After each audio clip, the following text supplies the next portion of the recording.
Le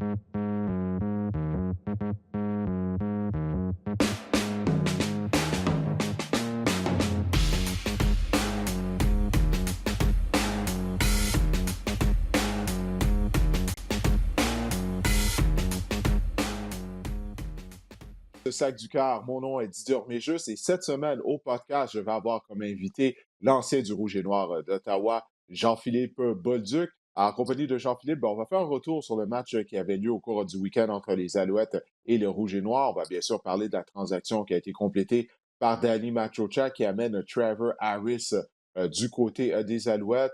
Il faut qu'on parle bien sûr du côté de la NFL de cette fin de rencontre tout à fait folle entre les Bills de Buffalo et les Titans du Tennessee. On va faire le tour de la 6e semaine d'activité en compagnie de Jean-Philippe. Et comme à l'habitude, Marc-André Chaloux va venir se joindre à moi afin d'y aller de ses conseils fantasy football en vue de la 7e, oui déjà, la 7e semaine d'activité qui va commencer jeudi soir du côté de la NFL.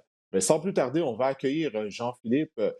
Jean-Philippe, pour les gens qui ne le savent pas, eh bien, tu étais à l'analyse de la rencontre à la radio pour une station de radio de la région de l'Outaouais.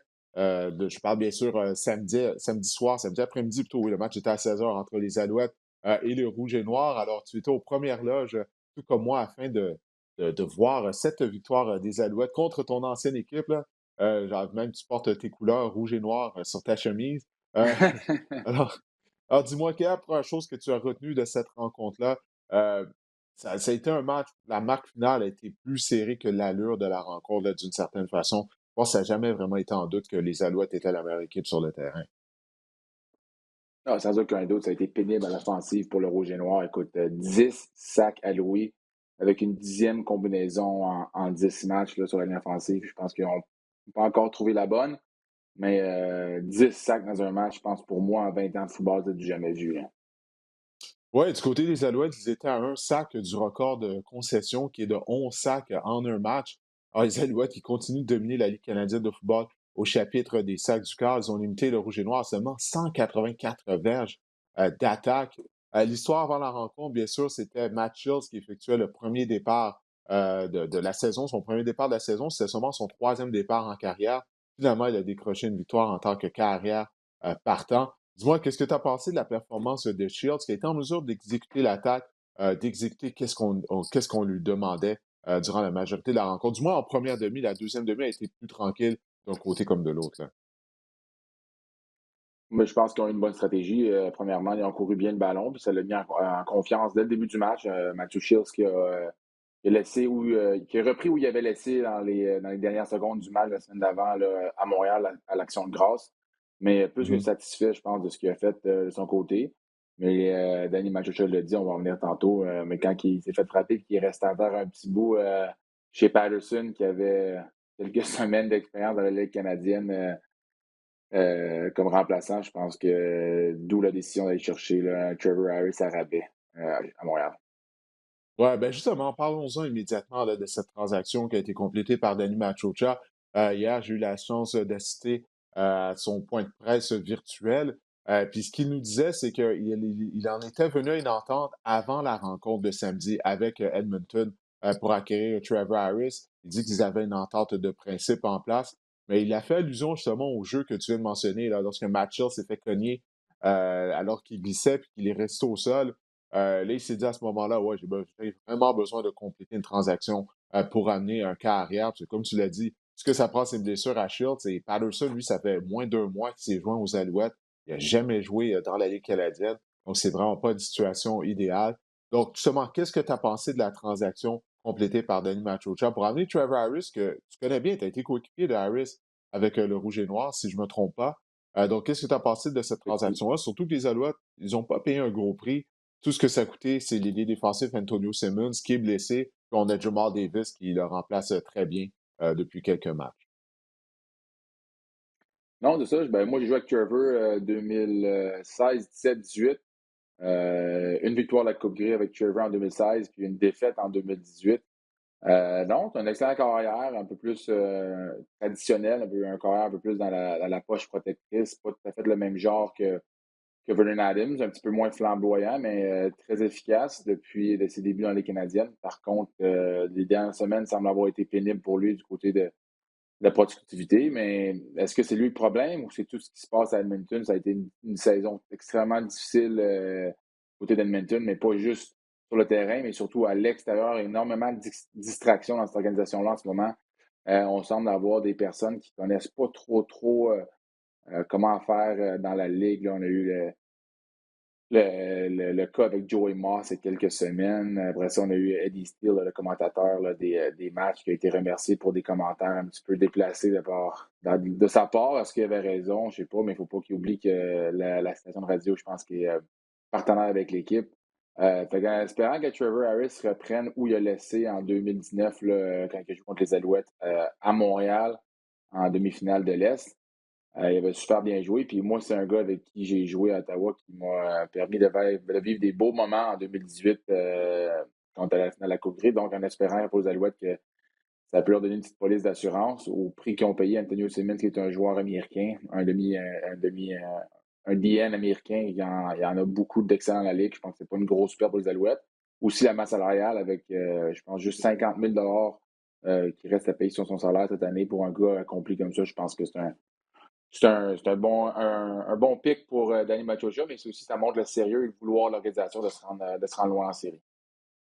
Oui, mais on entend plusieurs rumeurs concernant Trevor Harris, que c'est pas nécessairement un joueur d'équipe, il n'est pas nécessairement un leader. Il y a même Mando Sewell qui avait fait, au début de la saison, lorsque les Alouettes ont affronté les Elks lors du tout premier match de la saison à Edmonton, il avait dit, ben, Trevor Harris, tout ce que tu as à faire, c'est de le frapper un peu au début de la rencontre, puis après ça, il va plier bagage. Donc, qu'est-ce qui est vrai dans tout ça? Tu as été coéquipier de Harris. Est-ce que c'est vrai, toutes ces rumeurs-là qu'on entend à son sujet? Puis même du côté de Edmonton, il semble qu'on était heureux là, de l'échanger. On dit pourtant ce carrière qui est talentueux. Donc, qu'est-ce qui est vrai, qu'est-ce qu'il faut dans toutes ces rumeurs, Jean-Philippe? Ben, Trevor, c'est pas la personne la plus tough physiquement. C'est un bon athlète en joueur de football, mais il avait un petit peu raison, là, Mundo Suo. Trevor a fait partie des équipes, il y a des excellentes lignes offensives avant lui. Fait que jusqu'à temps qu'il se rende jusqu'à Edmonton, il n'était pas vraiment fait frapper souvent, je crois. Mais tout ça me dit, c'est une très bonne personne, c'est pas un mauvais gars.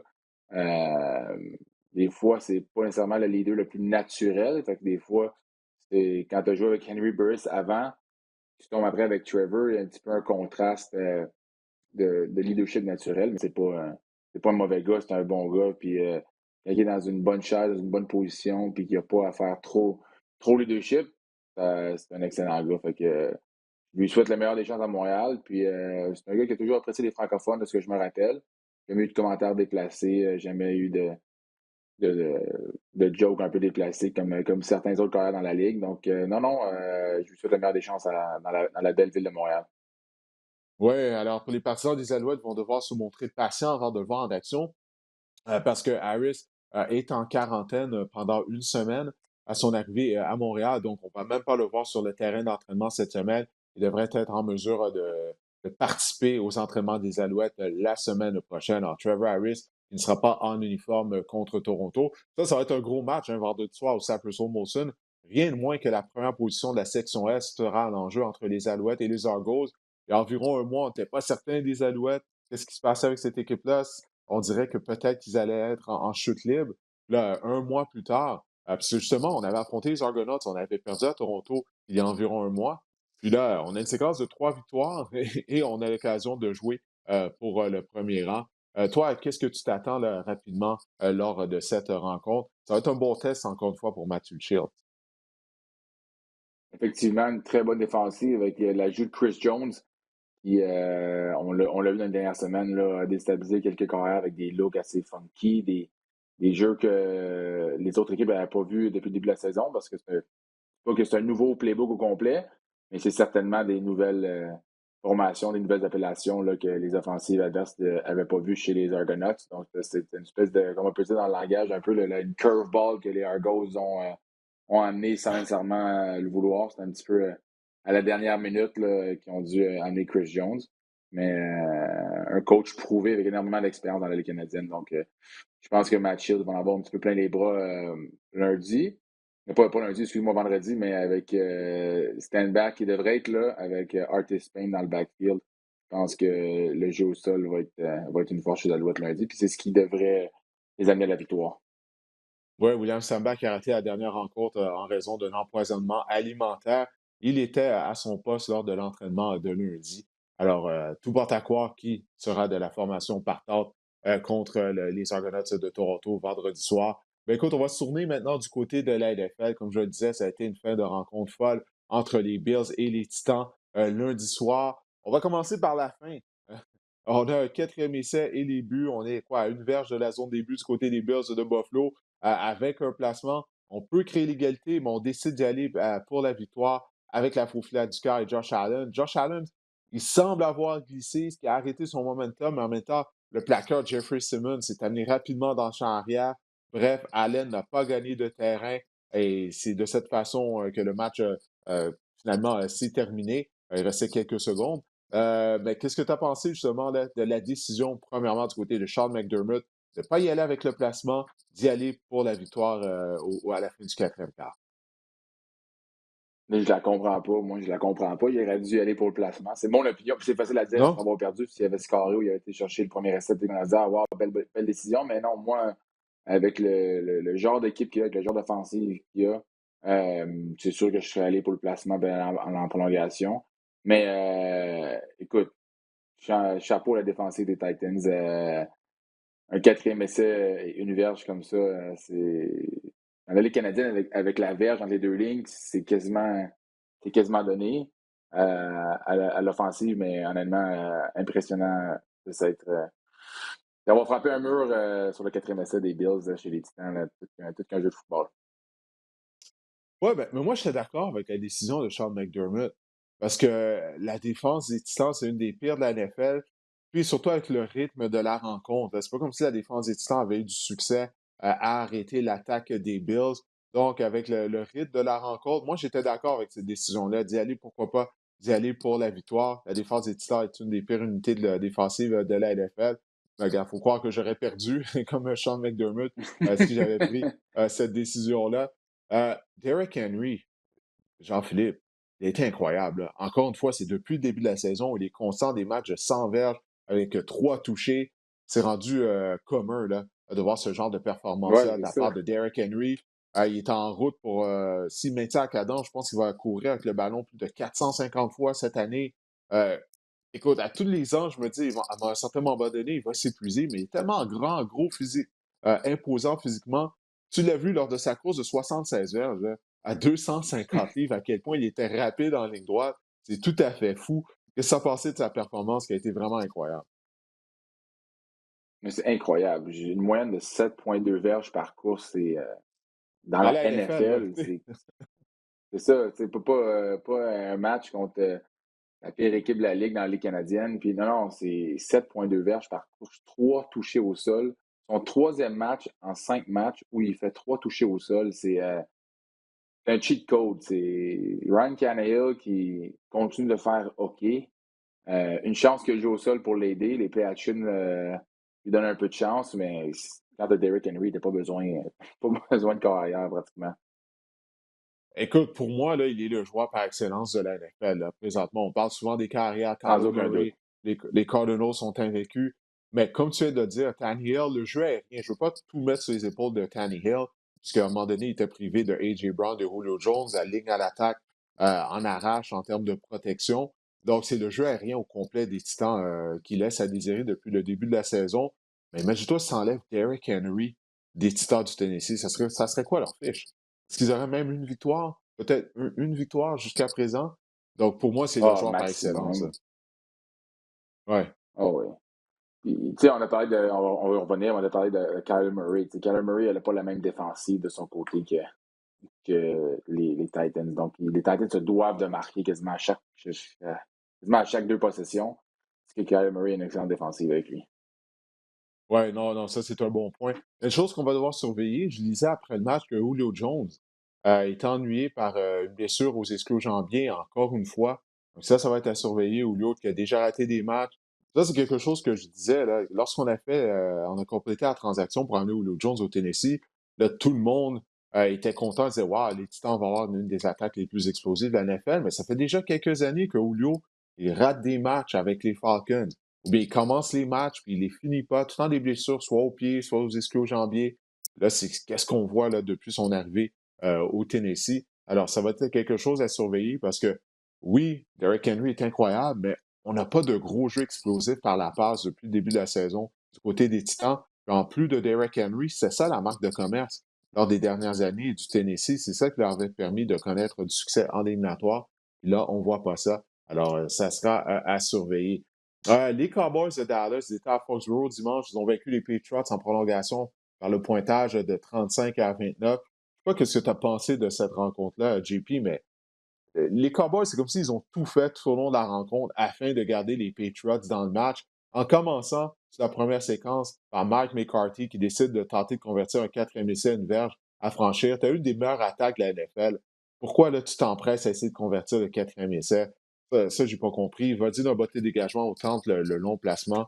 Qu'est-ce que tu as pensé de cette rencontre-là qui nous a donné, en passant, un quatrième quart complètement fou où on s'est échangé l'avance d'un côté comme de l'autre?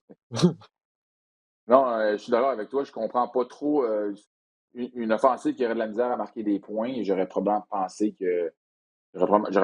qu'on serait allé pour un quatrième essai et une, mais avec une offensive aussi dynamique que ça, avec autant de weapons, si je peux prendre l'anglicisme, j'ai de la misère à comprendre pourquoi au début du match, tu vas pour un quatrième et un. Puis c'est facile à dire après une défaite, mais ça finit par rattraper au fil du match, là. Ouais, non, c'est ça. Et heureusement, on a été en mesure de l'emporter. Mais même à la fin de la rencontre, de la façon qu'ils géraient l'horloge. Parce que j'ai peur pour les Cowboys, parce que j'aime cette équipe-là des Cowboys de Dallas. Je suis un fan de Dak Prescott. Ils sont fun à regarder. Comme tu l'as mentionné, leur attaque est explosive. Il y a tellement d'armes à la disposition de Dak. Naturellement, Ezekiel Elliott et Tony Pollard forment un des meilleurs duos de porteurs de ballon de la NFL. On a des bons jeunes joueurs en défense. Notamment avec Trayvon Diggs. C'est un ancien demi-défensif. Diggs est déjà rendu à 7 interceptions en 6 matchs. Il connaît vraiment toute une saison. Mais tout ça pour dire, Mike McCarthy, moi, il me fait peur. Lorsqu'on va arriver en éliminatoire, parce que les Cowboys ont participé aux éliminatoires, là, la section Est de la nationale est pourrie, ils Ouais, sont tout c'est seuls dans sûr. cette section-là. C'est ça. Mais lors d'un match serré en éliminatoire, il va falloir surveiller Mike McCarthy. Puis ça, je te dis, on dirait qu'il va coûter un match aux Cowboys. Ouais, il est un peu cowboy, si tu peux prendre un petit peu le jeu de mots, là. Mais oui, des fois, d'après moi, les Cowboys auraient dû jamais se prendre proche d'un match comme ça contre les Patriots, une équipe qui est assez pas mal plus faible que ce qu'on a vu dans le passé. Un carrière pas beaucoup d'expérience. Ça n'aurait jamais ça n'aurait jamais dû se rendre en overtime. Mais moi, le jeu qui m'a marqué, là, c'est le jeu avec Trevon Diggs, les maraudeurs qui ont comme arrêté de jouer, qui sont comme Ben, regardés. en tant qu'ancien demi-défensif, là, ça a dû te faire mal au cœur de voir ça, parce que je sais que ça fait mal au cœur de Mathieu Brou de voir le maraudeur prendre un mauvais angle, hein. Mais il a pris un mauvais angle, puis là, on va peut-être aller loin un petit peu dans cette discussion-là, mais est-ce que c'est des joueurs qui sont plus jeunes, qui ont été élevés dans le fameux football où les receveurs defenseless ne peuvent pas se faire frapper? Si Ouais. tu remets ça dans du football moderne un peu, il aurait dû certainement jouer la balle, il n'avait pas le bon angle, mais tu retournes 10 ans en arrière ou 15 ans dans les années à Mathieu Prou, je suis pas mal sûr qu'il serait allé pour les côtes qui étaient toutes ouvertes ici. Ouais, non, c'est vrai, c'est un bon point, ça. C'est un bon point. Le changement des règlements, ça fait que ça rend les maraudeurs un peu plus hésitants par moment. Parce que justement, tu ne veux pas écoper d'une pénalité de 15 verges pour une pénalité de rudesse. Non, ça c'est un bon point, mais il a mal paru là, sur le jeu. Peu importe, il a mal paru. Je pense Ouf. qu'on s'entend là-dessus. Mais comme tu disais, écoute, cette édition des Patriots, elle n'a rien à voir avec les équipes des 20 dernières années de l'ère de Tom Brady. Mais défensivement, JP, on a accordé 567 verges d'attaque aux Cowboys. OK?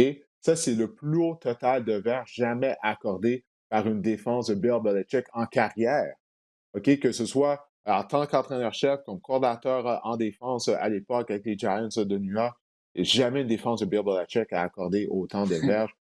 Les Cowboys ont eu le ballon pendant 39 minutes.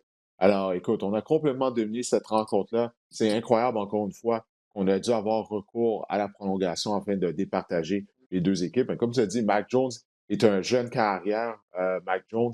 Et puis, ça paraît par moment. Puis c'est difficile là, d'être une équipe qui aspire aux éliminatoires lorsqu'on mise sur un carrière recrue. Mettons, on va se déplacer du côté de Cleveland, où les Browns recevaient les Cardinals.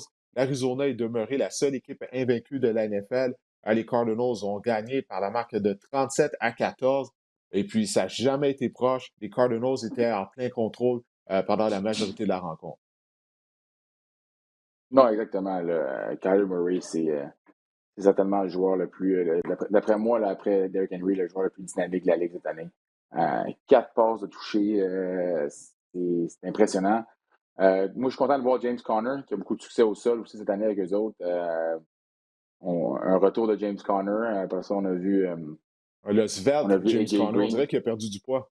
Oui, oui, vraiment, il est beaucoup plus athlétique. On distribue bien le ballon. AJ Green, Christian Kirk, DeAndre Hopkins cette année qui ont beaucoup de succès. DeAndre Hopkins, 2 touchés encore sur 3 réceptions là, en fin de semaine, donc c'est vraiment impressionnant. Oui, puis tout ça, c'était sans les services de Cliff Kingsbury, l'entraîneur-chef des Cardinals, qui était sur la liste de la COVID. Chandler Jones n'était pas là, il a raté la rencontre, il était blessé. Je sais, il y avait également des blessures du côté des Browns de Cleveland. Bon, Nick Chubb a raté la rencontre, les 2 bloqueurs partants n'étaient pas là, mais malgré tout, Baker Mayfield n'a pas bien joué. Encore une fois, il a été victime de 3 revirements, il a aggravé sa blessure à l'épaule gauche qu'il avait subie plus tôt cette saison, et on a perdu les services de Kareem Hunt, qui semble qu'il va être absent pendant quelques semaines, une blessure à un mollet. Et en plus de ça, la défense.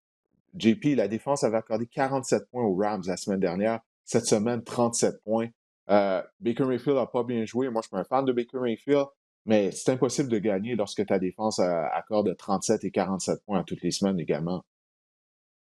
C'est impossible. Surtout que c'est pas une offensive très explosive. C'est une offensive qui court bien le ballon, qui joue souvent en dessous du centre. Donc, on joue le play action. Euh, on a 5-step drop back. Donc, ça nous prend une défensive qui tient.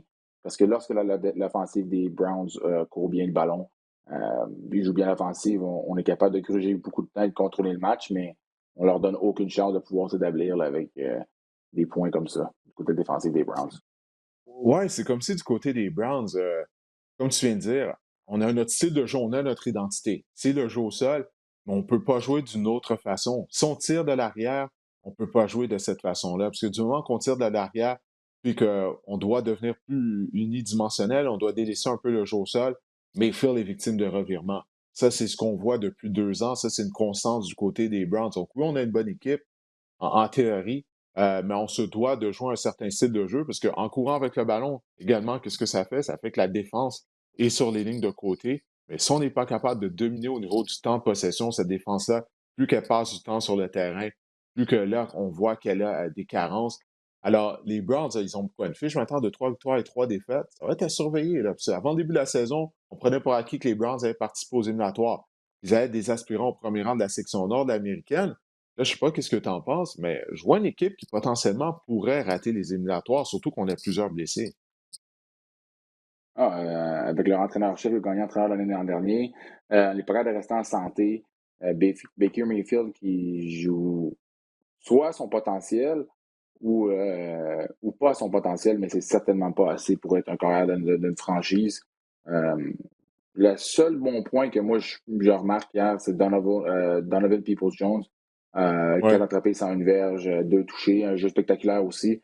Euh, mais sinon, c'est Odell Beckham, c'est déception après déception, blessure, injury prone, un petit peu de caractère là-dedans. Je pense que on est déçu un peu des Browns cette année. Parce que ça va être à surveiller les Browns lors de la deuxième moitié de la saison. Qu'est-ce qu'ils vont faire? Parce que je suis pas certain qu'on va être en mesure de redresser la barque à Cleveland. Ben écoute, JP, je t'ai demandé de préparer quelques sujets.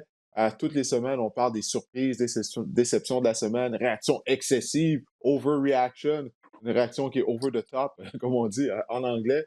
On va commencer avec ta surprise de la 6e semaine d'activité. Qu'est-ce qui a retenu ton attention? Ben, est-ce que c'est une surprise ou c'est pas une surprise? Derrick Henry, c'est d'après moi une surprise, mais aussi une estomaqué le type de joueur que je peux pas croire qu'en 2021, un joueur peut dominer une ligue professionnelle comme ça. Je comprends pas comment il fait. Ouais, surtout à la position de demi à l'attaque. Bon, on sait la façon dont on a changé les règlements au cours des 12, 15 dernières années. Le jeu par la passe est beaucoup plus. Les attaques sont beaucoup plus axées sur le jeu aérien. Mais Derrick Henry, écoute, il est dans la catégorie des porteurs de ballon que je regardais quand j'étais jeune, qui sont maintenant au temple de la renommée, que ce soit Emmitt Smith, Barry Sanders, tu sais, Terrell Davis. Les porteurs de ballon à qui tu peux remettre le ballon 30 fois par match, ça, on voit ça de moins en moins du côté de la NFL. Lui, ça fait plusieurs années qu'il le fait. Puis statistiquement, euh, il est un des meilleurs demi à l'attaque de l'histoire de la Ligue. Là, tu parlais de ses matchs de 100 verges avec 3 touchés qu'il fait. Il est parmi les meneurs dans l'histoire de la NFL à ce chapitre-là. Moi, j'ai hâte de voir s'il va maintenir la cadence, mais euh, les matchs des Titans toutes les semaines, faut prendre le temps de les regarder, au moins aller regarder les faits saillants pour admirer Derrick Henry. Parce qu'une fois qu'il va prendre sa retraite ou qu'il va commencer à ralentir, j'ai bien hâte de voir quand est-ce qu'on va voir un autre demi à l'attaque comme ça. Il y a eu Adrian Peterson avant lui. Mais écoute, là, j'ai bien hâte de voir ça, là, parce que il est vraiment un joueur unique, là, pas juste par son physique, mais également sa production. Et puis aussi, la façon qu'il reste en santé, il est en forme pour un gars de son gabarit qui court le ballon autant de fois que ça. Relativement en santé. En tout cas, s'il est blessé, on ne le sait pas. Ouais, non, c'est ça. Écoute, avec son style robuste, il encaisse des plaqués. Habituellement, ce genre de joueurs-là n'ont pas des longues carrières, mais lui, il continue d'être productif. C'est ça, moi, qui m'impressionne le plus dans tout ça. Ben écoute, moi, de mon côté, ma surprise de la Il semaine, s'améliore d'année en année. Il fait juste ouais, s'améliorer, excuse-moi, mais il s'améliore d'année en année. Comme du bon ouais, vin. non, non, ça c'est vrai. Ouais, non, ça c'est un bon point. C'est vraiment très impressionnant. Oui, bon, moi, ma surprise pour la 6e semaine, c'est la défense des Ravens de Baltimore. C'est à quel point elle a complètement neutralisé l'attaque des Chargers et Justin Herbert. Ça m'a vraiment surpris. La semaine précédente, les Chargers avaient marqué 47 points contre les Browns, mais c'est surtout la performance de la défense des Ravens lundi soir il y a 2 semaines contre les Colts d'Indianapolis. On avait accordé 400 verges par la passe à Carson Wentz. La défense des Ravens était méconnaissable. On sait que traditionnellement, c'est ça leur force. Mais là, on a vraiment rebondi. Là. Contre les Chargers, écoute, j'ai les statistiques devant moi. Écoute, on a limité l'attaque au grand complet là, des Chargers à 208 verges, seulement 195 verges par la passe pour Justin Herbert. Puis la défense des Chargers, bon, elle continue d'en arracher contre le jeu au sol. On accorde en moyenne 162,5 verges par rencontre au sol. Mais la performance d'unité défensive de Baltimore, moi, elle m'a vraiment impressionné face à l'attaque des Chargers, qui est très explosive, une des meilleures de la NFL. Vraiment. C'est un bon point. C'est une belle surprise de la semaine. J'avais pas pensé à ça, mais c'est vrai que avec Austin Eckler en plus, qui était. Je me souviens pas combien Ouais, il y a on eu, a mais complètement pratiquement arrêté. aucune. Comparativement à la semaine d'avant, là, c'est le Ouais, jour et la nuit. ouais, non, c'est ça, on a complètement arrêté les Chargers. Bon, maintenant, ta déception, là. Qu'est-ce qui t'a déçu, qui t'a brisé le cœur lors des matchs là, de la 6e semaine? C'est mon Baker Mayfield, puis je suis un fan des Browns, heureusement ou malheureusement, mais Baker Mayfield en plus, un bon gars. On a eu la chance avec Ryan Lee, je sais pas si tu te rappelles de Ryan Lee qui était à Ottawa il y a une couple d'années, qui était Ouais, entraîneur ancien des carrière carrières chez les d'Ottawa, Browns oui, pendant. oui. Ouais, ouais, qui était entraîneur des carrières chez les Browns pendant 2 ans, 2018-2019. Donc, on avait eu droit à une visite là, chez les Browns en 2018 avec qui on avait été souper avec Baker, ainsi de suite. Fait que on était vraiment dans son coin, puis on cheerait pour lui depuis ce temps-là. Ben, on cheer pour lui depuis ce temps-là, puis malheureusement, on est déçus. Je pense que ça sera finalement pas le carrière tant espéré pour la franchise des Browns. Chez nous, les fans des Browns, on espère faire les séries cette année, mais sinon, on regarde déjà ce qui est les carrières disponibles au prochain repêchage. Ah, Baker Mayfield, en tout cas, tu l'as côtoyé. Il a l'air d'être un fichu de bon gars, mais c'est un bon carrière, mais il n'est pas un grand carrière. C'est pas un carrière qui peut transporter une équipe comme Justin Herbert, comme Lamar Jackson le fait, Josh Allen, les meilleurs de la ligue. C'est ça que ça prend si tu veux aspirer au Super Bowl. Oui, exactement. Ça prend un carrière où tu peux construire une équipe alentour et non. Il y a quelques exceptions là, avec les Titans là, qui peut-être ont l'exception à la règle, mais je suis d'accord avec toi. Ça prend un carrière d'avenir comme Kyler Murray, Justin Herbert, peut-être même éventuellement Mac Jones, mais pour le moment. Burroughs. Il y a beaucoup de jeunes carrières disponibles Ouais. qui vont probablement avoir des plus belles carrières que Baker Mayfield.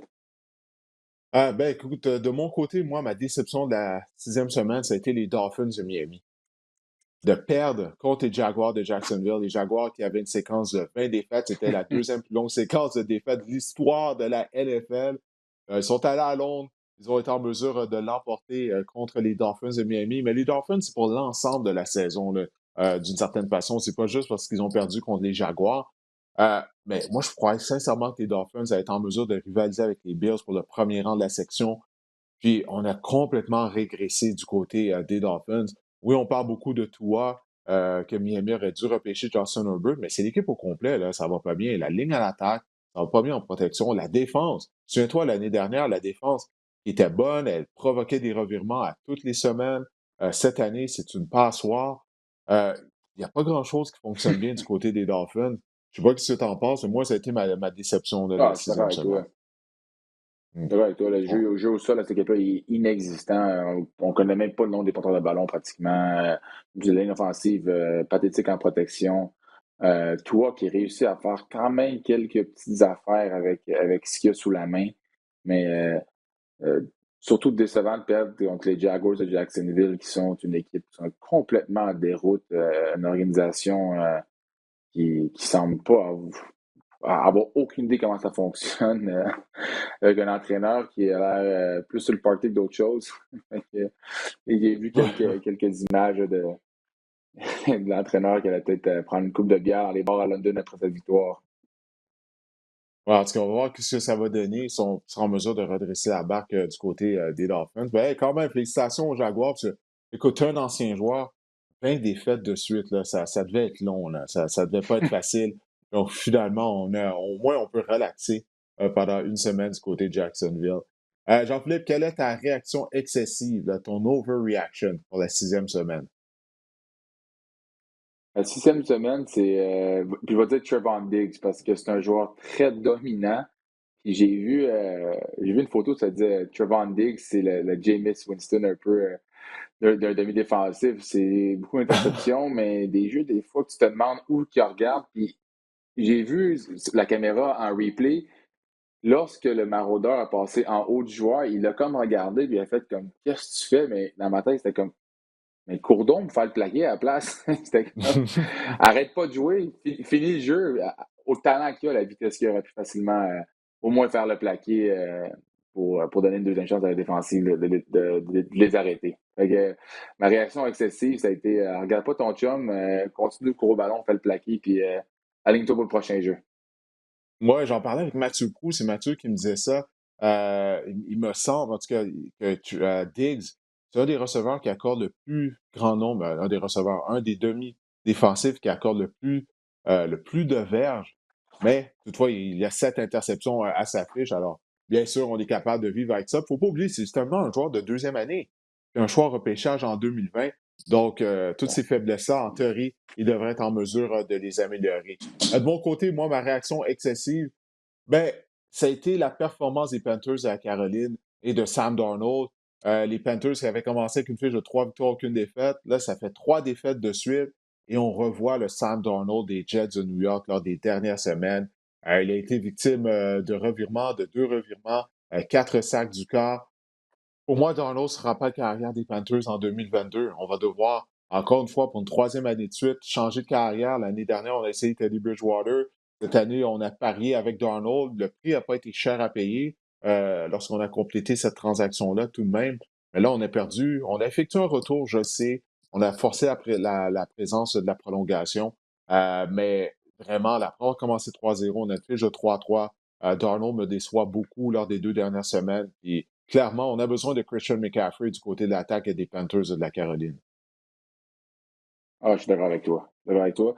Rendu là, peut-être que j'essaierais PJ Walker, qui a eu pas mal de succès à la XFL, qui était l'ancien carrière de Temple, donc l'entraîneur Matt Rule, qui avait coaché à Temple de ça quelques années. Donc, ces deux-là ensemble, une belle connexion.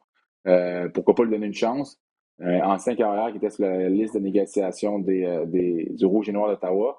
On s'est croisés les doigts, nous autres, on a un bout de temps pour qu'il nous rejoigne, mais ça n'avait pas marché dans la pathétique saison de 2019. Donc, à voir le reste du côté des Panthers de Caroline. Au moins, le Chuba Hubbard qui semble avoir un bon début de carrière à la NFL, mais je pense que c'est quand même pas le talent de Christian McCaffrey. Ben non, mais c'est ça, Hubbard, il fait qu'est-ce qu'il peut. Il est vraiment pas mauvais. Mais c'est ça, McCaffrey, c'est un des meilleurs joueurs en attaque du côté de la NFL. Puis il faut se poser des questions là, du côté de McCaffrey, parce qu'il a raté la majorité de la saison 2020, encore blessé cette année. Alors, il va commencer à porter l'étiquette de joueur fragile. En passant, lors de ce match-là, Kirk Cousins a connu un bon match. Cousins, depuis le début de la saison, 13 passes de toucher, seulement 2 interceptions. Kirk Cousins, qui est un peu mal aimé du côté des partisans de la NFL, mais il est productif depuis le début de la saison du côté des Vikings du Minnesota. Ben écoute, Jean-Philippe, je vais te laisser y aller. Je sais que tu as une journée chargée devant toi, mais j'apprécie le fait que tu as pris de ton temps afin de passer au podcast. Comme d'habitude, ça a été une partie de plaisir. Puis écoute, on se reparle une prochaine fois. Merci beaucoup à vous autres. OK, passe une bonne fin de journée. Salut, Alors, bye-bye. comme je disais, Marc-André Chaloux qui va venir se joindre à moi, comme je vous le disais au début de l'épisode du podcast, afin d'y aller de ses conseils fantasy football en vue de la 7e, oui, déjà la 7e semaine d'activité qui va commencer jeudi soir du côté de la NFL. Alors, Marc-André va y aller de ses conseils afin de vous aider là, à peut-être gagner votre ligue de fantasy football. Alors, Marc-André, dis-moi, quels sont les joueurs là, que tu nous recommandes d'aller chercher au niveau du waiver wire cette semaine? On va aller faire un tour du côté de New York. Didier, premièrement, Michael Carter, c'est un ajout quand même nécessaire cette semaine et on sait que cette semaine en fantasy, il y a beaucoup d'équipes en congé et il y a beaucoup de bons porteurs de ballon en congé aussi. Donc, Michael Carter, on a vu une belle progression dans son utilisation depuis le début de la saison. Il est en congé la semaine dernière, mais lors de la semaine numéro 5, il a joué plus de 50% des jeux des Jets. Il a marqué un touché dans ses 2 derniers matchs. Il est vraiment en train de prendre le contrôle du champ arrière devant Tevin Coleman et devant Ty Johnson. Il a marqué 11,8 points fantasy lors de la semaine numéro 5. Et vraiment, il est disponible également dans plusieurs ligues. J'ai vu un article qui disait que dans plus de 50% des ligues fantasy Yahoo, il était disponible. C'est sûr que l'affrontement contre les Patriots est pas très alléchant cette semaine, mais il y a tellement de joueurs en congé, de bons joueurs, que Michael Carter peut être une excellente option en termes de pivot ou de porteur de ballon numéro 2 dans votre formation. Oui, c'est vrai, ça, c'est un facteur là, qu'il faut prendre en considération. Maintenant, là, la semaine dernière, c'était la première semaine où il y avait des équipes en congé. Alors ça va continuer pendant les prochaines semaines. Du côté des Ravens de Baltimore, il y a Rashad Bateman qui retient ton attention. Bateman est un receveur recru, un produit de l'Université du Minnesota, un ancien coéquipier de Benjamin Saint-Just avec les Gophers. C'est mon bébé, hein, Rashad Bateman. Je vous en parle depuis quelques semaines. Je vous en ai parlé vraiment pas longuement la semaine dernière et je vous en parle davantage cette semaine puisqu'il a connu vraiment des débuts intéressants avec les Chargers. En fait, il a été utilisé dans 67% des tracés de passe de Lamar Jackson contre les Chargers. Il a été ciblé à 27% du temps. Donc, on peut dire qu'il a été vraiment une partie intégrante de l'attaque et ce, à ses débuts, on ne savait pas trop quelle serait son utilisation. Et j'ai même lu qu'on pensait vraiment lui donner moins de temps de jeu, mais comme il l'a tellement bien fait, qu'il s'est retrouvé sur le jeu plus souvent que prévu. Il faut dire qu'il a seulement obtenu 4 catches pour 29 verges, mais c'est vraiment une belle progression. Puis c'est un choix de première ronde également. Les Ravens ont investi dans Rashad Bateman. C'est sûr que le petit bémol, c'est que Sammy Watkins pourrait revenir au jeu cette semaine. Mais Rashad Bateman, moi, il m'a franchement impressionné. Il est grand, c'est un grand bonhomme. Dans la zone payante, on peut peut-être que Lamar Jackson peut peut-être voir en lui une cible intéressante dans la zone payante. Oui, Bateman qui connaissait tout un camp d'entraînement, là, d'après ce qu'on lisait de Baltimore. Malheureusement, il a subi une blessure, mais c'est un joueur qui, effectivement, est très talentueux. Maintenant, tu nous recommandes Ricky Seals-Jones, l'ailier rapproché de Washington, qui connaît là, des bons moments. Il a été productif lors des 2 derniers matchs. Je vous en ai parlé brièvement de Ricky Seals-Jones aussi la semaine dernière, mais là, c'est vraiment le temps d'aller le chercher. Il a joué, Didier, 100% des jeux de l'équipe. Il était tout le temps sur le terrain. Ça, c'est assez rare pour n'importe quel joueur, mais encore plus pour un ailier rapproché.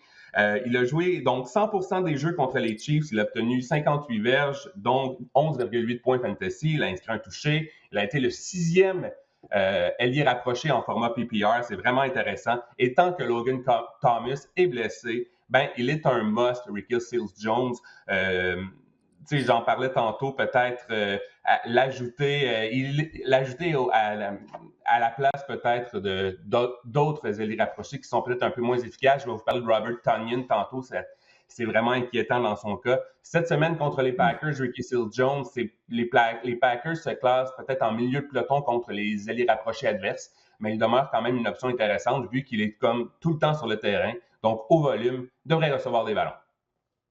Et parmi les autres joueurs que tu nous recommandes, on retrouve des porteurs de ballon, dont un qu'on n'a pas vu de la saison en raison de blessures. Il s'agit de Rashad Penny des Seahawks de Seattle.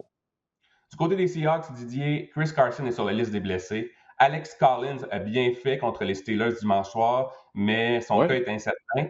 Et on pense que, les gens pensent peut-être que DJ Dallas et Travis Homer pourraient prendre le contrôle de ce champ arrière-là, mais il y a un mouvement, et ça, je suis un peu déçu d'en parler personnellement parce que moi, j'ai fait, dans mes propres posts, je veux aller chercher Rashad Penny qui a été activé, c'est passé un peu plus sous le radar, qui a été activé de la liste des blessés. Il pourrait vraiment s'implanter comme porteur de ballon numéro 1 de l'équipe. Il faut dire que Rashad Penny est un ancien choix de première ronde et talentueux. C'est le plus talentueux parmi DJ Dallas et Travis Homer. Donc, je pense que Alex Collins, s'il joue, va être le porteur de ballon numéro 1. Mais s'il est absent, Rashad Penny devient une excellente option. J.D. McKissic, Antonio Gibson est blessé à un tibia. On l'a vu quitter le match, revenir dans le match. Ça n'a pas été vraiment efficace dans son cas pour lui. J.D. McKissic en a profité pour toucher 16 fois au ballon contre les Chiefs. Il a obtenu 11 points fantasy. Donc, si Antonio Gibson vient à rater la rencontre, J.D. McKissic devient une option vraiment intéressante.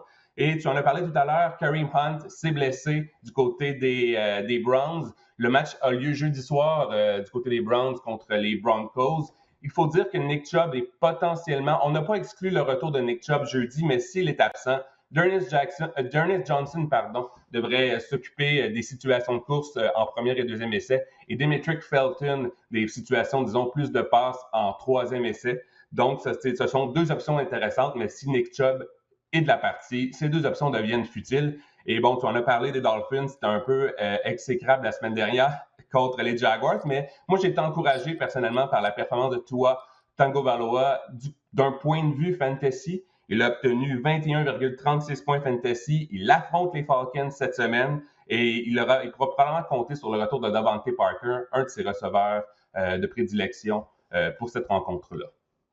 Oui, toi qui vas affronter une mauvaise défense pour une deuxième semaine consécutive. C'est pour ça que je ne m'en portais pas à la suite de sa performance contre les Jaguars où il a passé pour plus de 300 verges, mais il fallait se rappeler que c'était contre Jacksonville, mais la défense des Falcons qui en arrache.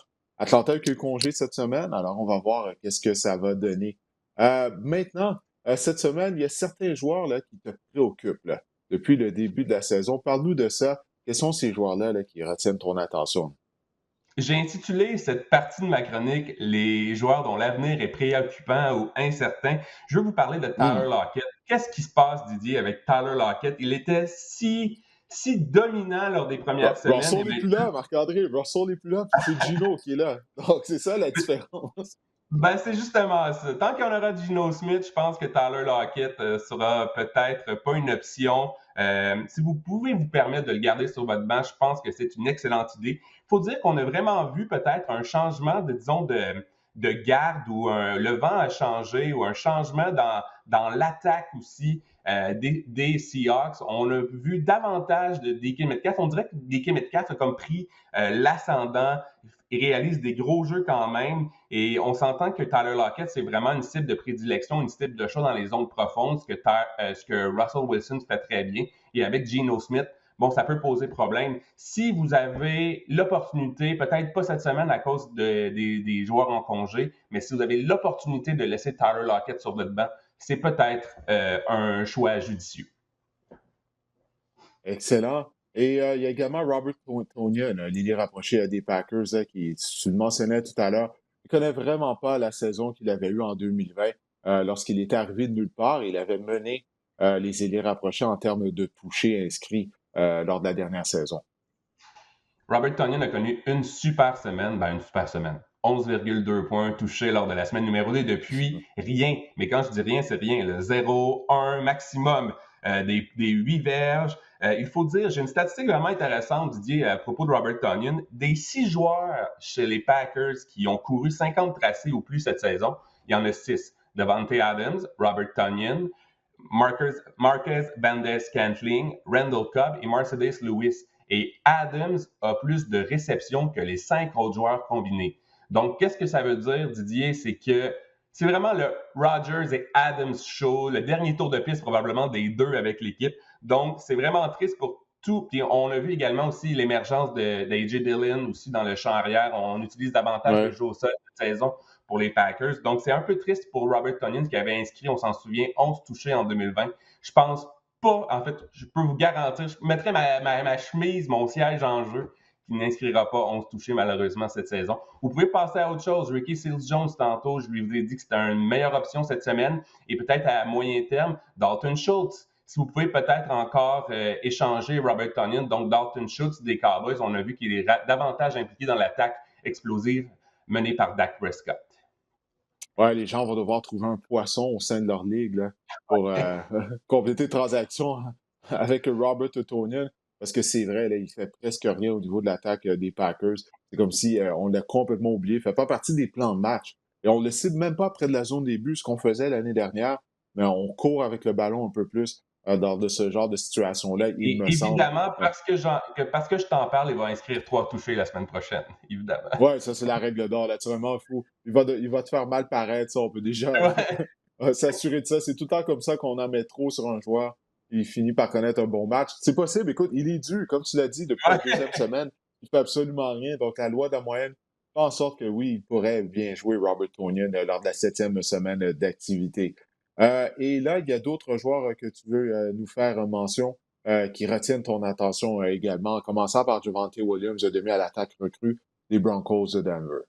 Depuis le début de la saison, on se dit Javonte Williams, il paraît beaucoup mieux sur le terrain que Melvin Gordon. Il va prendre le contrôle de ce champ arrière-là tôt ou tard. Cette semaine, Melvin Gordon était un cas incertain, des petites blessures par-ci par-là. On se dit cette semaine, c'est Javonte Williams, ça y est, c'est la semaine. Et non, Melvin Gordon a joué. Ils ont vraiment partagé le travail dans le champ arrière de façon équitable comme ils le font régulièrement, en fait, tout le temps. Donc, je me questionne à quel point on peut être patient dans le cas de Javonte Williams si on doit simplement venir à l'évidence que finalement, ça va être un partage, puis ça ne sera pas cette saison que Javonte Williams, même si parfois je trouve qu'il a l'air plus explosif que Melvin Gordon, qui va prendre le contrôle, qui va vous donner des points fantasy. Donc, Javonte Williams, je suis en train vraiment de perdre un peu espoir en lui. Je veux vous parler. Tu as parlé de Sam Darnold tantôt. Tu viens vraiment de dire tous les arguments que j'avais écrits sur ma feuille. Donc, on commence à s'ennuyer du côté de la Caroline, de s'ennuyer de Christian McCaffrey. Il faut dire que, on dirait que le carrosse de Sam Drion, on a sonné minuit quand même. Hein? Il a réussi à sauver un peu la face lors du dernier match avec une poussée en fin de match, mais vraiment, Sam Darnold. Son potentiel ou ce qu'on voyait de lui, tu l'as dit, il commence à ressembler au Sam Darnold qu'on a vu chez les Jets. Et Chase Claypool, Didier, je suis un peu triste de vous parler de Chase Claypool, mais vraiment connaît vraiment une saison désastreuse, si ce n'est que la semaine numéro 5 où il a connu une bonne saison. 2 catchs ciblés 7 fois, 2 attrapés, 10 sévères. C'était vraiment le fond du baril pour lui cette semaine. Et on voit bien que Ben Roethlisberger est incapable de lancer dans les zones profondes. On pensait peut-être qu'avec la blessure de Juju Smith-Schuster, Claypool allait être utilisé dans les zones intermédiaires ou les zones courtes. Eh bien non, c'est vraiment Deontay Johnson. Et lorsqu'on lance à Claypool dans les zones profondes, soit que Claypool a l'air fou, c'est pas où il va le ballon, ou soit que Big Ben rate complètement son receveur étoile. Donc, Chase Claypool, honnêtement, c'est décevant, mais je pense que son avenir est vraiment préoccupant, en tout cas, à tout le moins, à court terme. L'année prochaine, peut-être avec Aaron Rodgers au poste de corps, ça sera peut-être différent. Mais pour cette saison, tu parles de la machine à rumeurs, là. Mais pour cette saison, je pense que Chase Claypool, vraiment, si vous pouvez l'échanger, c'est un nom quand même. Si vous pouvez l'échanger ou essayer de trouver une autre option pour le remplacer, je pense que c'est aussi, ça s'avère un choix judicieux dans ce cas-là. Ouais, parce que du côté de Roethlisberger, je pense pas que soudainement, il va se mettre à mieux jouer, qu'il va être plus précis sur ses longues passes. Carrière qui est âgé de 39 ans, habituellement, plus la saison progresse, plus c'est difficile. Le mois de novembre approche.